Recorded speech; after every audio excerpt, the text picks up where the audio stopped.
Assalamualaikum warahmatullahi wabarakatuh. Perkenalkan, nama saya Naila Nurbaiti dari kelas 12 IPA 6. Saya akan menjelaskan materi tentang upaya bangsa Indonesia menghadapi ancaman disintegrasi bangsa. Nah, terdiri ada 3, yaitu yang pertama separatisme karena ideologi. Terdapat ada PKI Madiun 1948, DITII, dan peristiwa 30 September 1965. Yang kedua itu separatisme karena kepentingan, terdiri dari APRA, Andi Ajis, dan RMS. Yang ketiga adalah separatisme karena sistem pemerintah yang terdiri dari pemesta. Yang pertama yang akan saya bahas yaitu separatisme karena ideologi. Terdapat PKI Madiun 1948.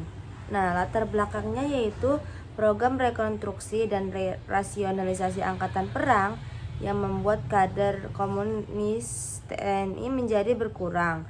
Nah, waktunya itu 18 September 1948. Tujuannya yaitu membentuk negara Republik Soviet Indonesia, dipimpin oleh Amir Syarifuddin dan Musso.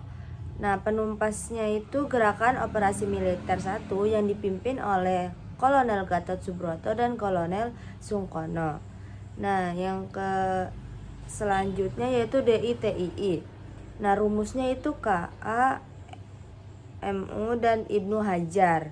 Nah, siapa sih KA, MU, dan Ibnu Hajar?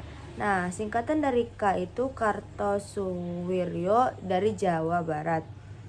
Nah, tanggalnya itu 7 Agustus 1949. Alasannya karena ketidakpuasan atas perjanjian Renville.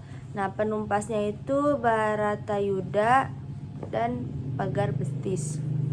Yang kedua itu A itu Amir Fatah dari Jateng.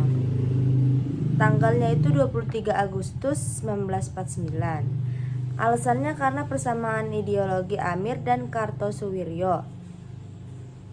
Penumpasnya itu Operasi Militer Gerakan Benteng Negara. MU itu Kahar Muzakar dari Makassar. Tanggalnya itu 7 Agustus 1953. Alasannya karena KGSS ingin masuk APRIS. Penumpasnya yaitu Operasi Militer Tumpas. Dan DA itu Daud Bereh dari Aceh. Tanggalnya itu tanggal 20 Agustus 1953. Alasannya karena penurunan status Aceh menjadi keresidenan. Terus penumpasnya itu Musyawarah Kerukunan Rakyat Aceh. Dan yang terakhir itu Ibnu Hajar. Ibnu Hajar itu tanggalnya pada tanggal Oktober tahun 1950. Alasannya karena pembentukan KRYT. Penumpasnya itu Operasi Militer Juli 1969. Selanjutnya kita ke peristiwa 30 September 1965.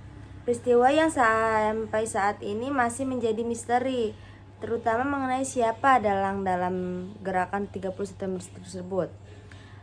Berikut ada beberapa versinya, yaitu PKI Nugroho Susanto dan Ismail Saleh. Terus selanjutnya CIA, Peter Death Squad, dan konflik angkatan darat Benedict Anderson.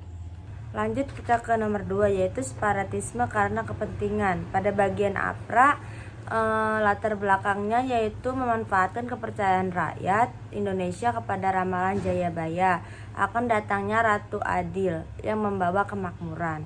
Nah, waktunya itu pada 23 Januari 1950. Nah, tujuannya itu mempertahankan Pasundan sebagai negara berendal sebagai tentara negara Pasundan. Pemimpinnya itu Raymond Westerling dan Sultan Hamid II.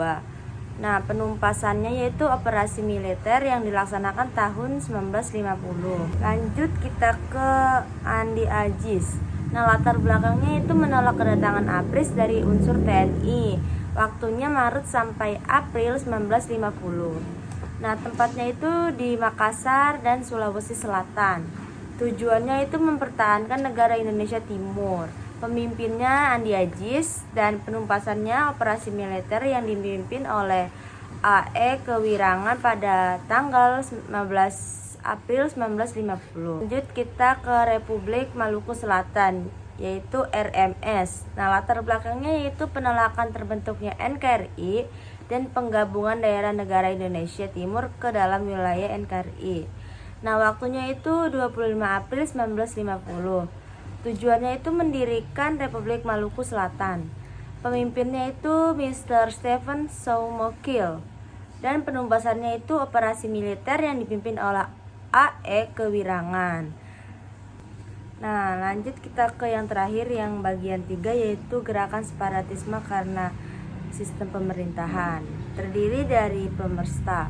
Latar belakangnya yaitu ketidakpuasan beberapa daerah di Sumatera dan Sulawesi terhadap alokasi biaya pembangunan dari pemerintah. Waktunya itu 15 Februari 1958 di Sumatera Barat. Dipimpinnya oleh Lekol Ahmad Hussein dan Syarifuddin Perwira Negara. Nah, penumpasannya yaitu Operasi 17 Agustus yang dipimpin oleh Letnan Ahmad Yani. Nah, terdiri dari Dewan Banteng, Dewan Gajah, Dewan Maguni, dan Dewan Garuda. Sekian dari penjelasan saya.